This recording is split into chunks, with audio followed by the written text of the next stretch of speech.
Herkese selam. Yeni bir derse hoş gelmişsiniz. Bugün sizinle birçok tələbələrin çətinlik çəkdiyi cümlənin necə qurum və hansı söz hansı sözdən gəlməlidir? Məhz bu mövzu haqqında danışırıq.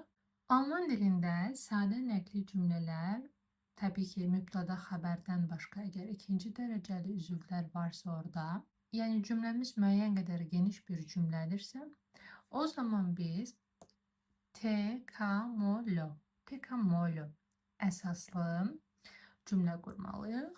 Bu onu göstərir ki, yəni bizim cümlə içərisində istifadə edəcəyimiz sözlər hansı ardıcıllıqla gəlməlidir. İndi baxırıq. Əgər biz xəbərdən sonranı mən sizə izah edirəm. Mübtədamız, xəbərimiz və xəbərdən sonra gələn sözləri məhz bu ardıcıllıqla düzməliyik. Necə? Temporal, yəni van. Nə vaxt, nə zaman sualına cavab verəcəksə, xəbərdən sonra birinci gəlir. Daha sonra kauzal, yəni səbəb, varum sualına cavab verirsə, ikinci yerdə gəlir. Modal, necə, nə cür sualına cavab verərsə, modal gəlir.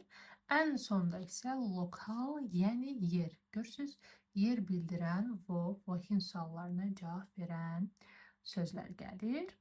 Təbii ki, bu ardıcıllıq xəbərdən sonra, əgər bir mübtəda, ikinci xəbər, 3, 4, 5, 6 şəklində sıralanır. İndi baxırıq. Birinci subyekt, yəni mübtədadır, şəxsdir. İkinci yerdə sadə nəqli cümlələrdə Alman dilində hər zaman feilin təsriflənən hissəsi gəlir. Burada da görürsünüz, Grundgerüst zatsız cümlənin özəyi. Wer kim sualına cavab verir? Was tut er? O nə edir? Ich fahre. Mən gedirəm.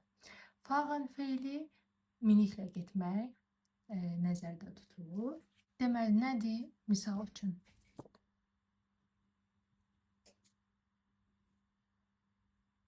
Fahren feili ikinci yerdə gələrək birinci şəxsin təkinə görə təsrifləndi.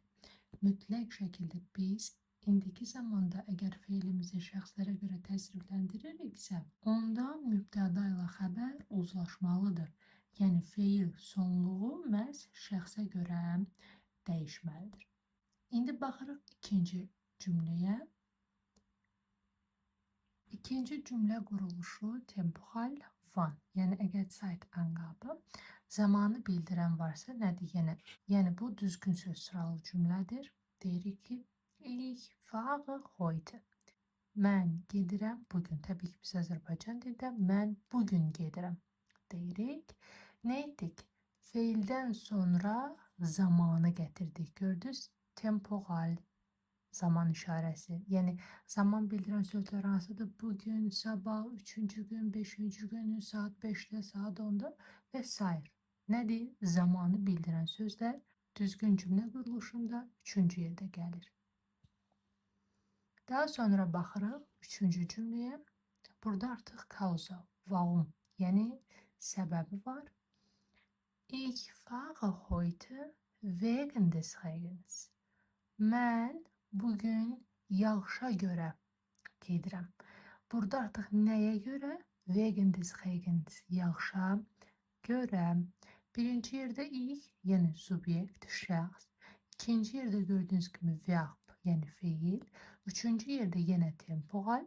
Artıq dördüncü yerdə kauzal səbəb gəldi. Ich fahre heute wegen des Regens. Mən bugün yağışa görə gedirəm. Daha sonra baxırıq dördüncü cümlə quruluşuna. Nə etdik? Deyirik ki, ich fahre heute wegen des Regens mit dem Bus. Mən bugün yağışa görə avtobusla gedirəm. Nədir? Necə, nə cür, nə tərsə gedirəm?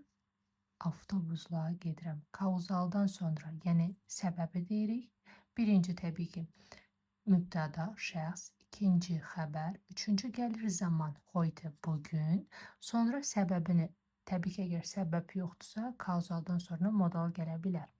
Yox, əgər cümlədə kauzal varsa, wegen des Regens, yağışa görə, sonra isə modal mit dem Bus, Ich fahre heute wegen des Regens mit dem Bus. Mən bugün yağışa görə avtobusla gedirəm. 5-ci cümləmizə artıq subyekt, verb, temporal, kausal, modal və lokal. Ich fahre heute wegen des Regens mit dem Bus zur Arbeit. Mən bugün yağışa görə avtobusla işə gedirəm. Gördünüz, nə etdik? Fiildən sonra gələn ardıcıllıq temporal, kausal, modal və lokal şəklində oldu. Tekamolo.